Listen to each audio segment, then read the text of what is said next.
Single line ಅನ್ಸಿರೋದೇನು ಅಂತಂದ್ರೆ ನೀವು ಈಗ ಒಂದು ಬಿಜೆಪಿ ಪಕ್ಷದ ನಾಯಕಿ ಆಗಿರುವ ಕಾರಣ ನಿಮ್ಮವನ್ನ ಪಕ್ಷ ಅಸೈನ್ ಮಾಡಬೇಕು ಅಥವಾ ಮೈತ್ರಿಕೂಟ ಅಸೈನ್ ಮಾಡಬೇಕು, ಇದೆರಡು ಅಸೈನ್ ಮಾಡುವಂತ ಕೆಲಸ ಆಗಿಲ್ಲ.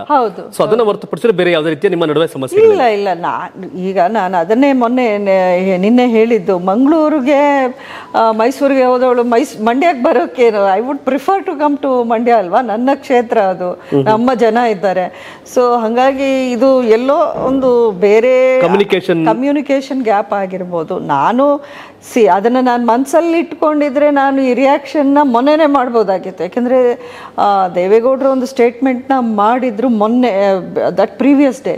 ಅದಕ್ಕೆ ಇಮಿಡಿಯೇಟ್ಲಿ ನಾನು ಪ್ರಶ್ನೆ ಕರೆದು ಇಲ್ಲ ಅವ್ರು ತಪ್ಪು ತಿಳ್ಕೊಂಡಿದ್ದಾರೆ ಅನ್ನೋ ಮಾತನ್ನ ಹೇಳ್ಬೋದಾಗಿತ್ತು. ಬಟ್ ನನಗೆ ಅದನ್ನು ಇನ್ನೊಂದು ಕಾಂಟ್ರವರ್ಸಿ ಮಾಡಿ ಅಥವಾ ಬೇರೆ ತಪ್ಪು ಸಂದೇಶ ಹೋಗಿ ನಾನೇನೋ ಅವ್ರಿಗೆ ಅಗೇನ್ಸ್ಟ್ ಆಗಿ ರಿಯಾಕ್ಟ್ ಮಾಡ್ತಾ ಇದ್ದೀನಿ ಅನ್ನೋ ಸಂದೇಶ ಆಗಬಾರ್ದು ಅನ್ನೋ ಕಾರಣಕ್ಕೆ ನಾನು ಸುಮ್ಮನೆ ಇದ್ದೆ. ಬಿಕಾಸ್ ನನ್ನ ಮೇಲೆ ಆಪಾದನೆ ಆ್ಯಕ್ಚುಲಿ ಇದು. ಬಟ್ ಅದು it is a wrong information ಅವ್ರಿಗೆ ಹೋಗಿರೋದು. ಬಹುಶಃ ಅವ್ರಿಗೆ ಗೊತ್ತಿಲ್ವೇನೋ ಈ ರೀತಿ ಕಮ್ಯುನಿಕೇಶನ್ ಆಗಿಲ್ಲ ಅನ್ನೋ ವಿಷಯ ಅವ್ರಿಗೆ ಮೇ ಬಿ ಕನ್ವೆ ಆಗಿಲ್ವೇನೋ. ಹಾಗಾದ್ರೆ ಮಂಡ್ಯ ಲೋಕಸಭಾ ಕ್ಷೇತ್ರದಲ್ಲಿ ಬಿಜೆಪಿ ನಿಮ್ಮ ಪಕ್ಷ, ನೀವು ಕುಮಾರಸ್ವಾಮಿ ಅವರ ಗೆಲುವಿಗೆ ನಿಮ್ಮೆಲ್ಲ ನಾಯಕರು ಸಚ್ಚಿದಾನಂದ ಆಗ್ಬೋದು, ಸ್ವಾಮಿಗೌಡರು ಆಗ್ಬೋದು, ಅಶೋಕ್ ಜೈರಾಮ್, ಮುನ್ರಾಜು, ಇಂದ್ರೇಶ್ ಎಲ್ಲರೂ ಪ್ರಾಮಾಣಿಕ ಪ್ರಯತ್ನವನ್ನು ನಿಮ್ಮ ಪಕ್ಷ ನಾರಾಯಣಗೌಡರು ಸಮೇತ ಮಾಡಿದ್ದಾರೆ. ಹಾಗಾದ್ರೆ ಖಂಡಿತ ಮಾಡಿದ್ದಾರೆ. ಎಲ್ಲರೂ 100% ಅವರ ಒಂದು ಎಫರ್ಟ್ ಹಾಕಿದ್ದಾರೆ.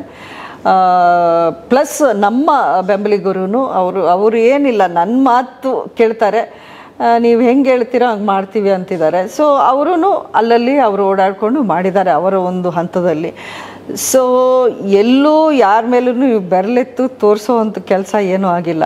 ಅಫ್ಕೋರ್ಸ್ ಕೆಲವ್ರು ಹೇಳಿದ್ರು ದರ್ಶನ್ ಕಾಂಗ್ರೆಸ್ಗೆ ಹೋಗಿದ್ರು, ಅದನ್ನು ನೀವೇ ಕಳಿಸಿದ್ರು. That is a very illogical ಅಂತ ನನಗನ್ಸುತ್ತೆ. ದರ್ಶನ್ನ ನಾನು ಇಂಡೈರೆಕ್ಟ್ ಆಗಿ ಕಾಂಗ್ರೆಸ್ ಪರ ಹೋಗುವಂತ ನಾನೇ ಕಳಿಸೋಳಾದ್ರೆ ನಾನೇ ಕಾಂಗ್ರೆಸ್ ಪರ ಕಂಪೇರ್ ಮಾಡ್ಬೋದಾಗಿತ್ತಲ್ಲ, ವಿತೌಟ್ ಜಾಯ್ನಿಂಗ್ ಎನಿ ಪಾರ್ಟಿ.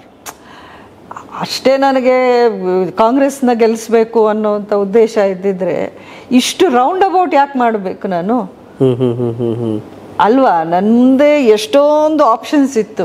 ಗೆಲ್ಲಿಸುವ ಉದ್ದೇಶ, ಕಾಂಗ್ರೆಸ್ ಗೆಲ್ಲಿಸುವ ಉದ್ದೇಶ ಇದ್ದಿದ್ರೆ ನೀವು ಬಿಜೆಪಿ ಸೇರಿದ್ರೆ ತಟಸ್ಥವಾಗಿದ್ರೆ ಸಾಕಾಗಿರೋದು. ಹೌದು, I could have been neutral. But ನಿಮ್ single line agenda Narendra Modi ಅವರು ಮತ್ತೊಮ್ಮೆ ಪ್ರಧಾನಿ ಆಗಬೇಕು, ಮಂಡ್ಯದಲ್ಲಿ ಎನ್ಡಿಎ ಅಭ್ಯರ್ಥಿ ಗೆಲ್ಲಬೇಕಾಗಿತ್ತು, ಗೆಲ್ತಾರೆ ಅನ್ನೋ ವಿಶ್ವಾಸ ಕೂಡ ಹೇಳ್ತಿದ್ರಿ. ಬಟ್ ಇದು ಮಾತ್ರ ಅಲ್ಲ, ಕರ್ನಾಟಕದಲ್ಲಿ ಎಲ್ಲ 28 ನಾವು ಗೆಲ್ಬೇಕು, ಬಿಜೆಪಿ ಗೆಲ್ಬೇಕು, ಎನ್ಡಿಎ ಗೆಲ್ಬೇಕು ಅನ್ನುವಂತ ಉದ್ದೇಶ ಅಷ್ಟೇ. ಸೊ ಹಾಗಾಗಿ ನಿಮ್ಮ ಒಂದು ಸ್ಪಷ್ಟನೆಯಿಂದ ಈಗ ಅರ್ಥ ಆಗ್ತಿರೋದೇನು ಅಂದ್ರೆ ಇದು ಕಮ್ಯುನಿಕೇಶನ್ ಗ್ಯಾಪ್. ಹೌದು. ಈಗ ಯಾಕಂದ್ರೆ ದಿಢೀರ್ನೆ ನೀವು ಇಂಡಿಪೆಂಡೆಂಟ್ ಆಗಿದ್ರೆ ಕ್ಯಾಂಪೇನ್ಗೆ ಹೋಗ್ಬೋದು ಅಂತ ಹೋಗ್ಬೋದಾಗಿತ್ತು. ಬಿಜೆಪಿಯ ನಾಯಕಿ ಆಗಿರೋ ಕಾರಣ ಪಕ್ಷ ಅಸೈನ್ ಮಾಡಬೇಕು. ಹೌದು.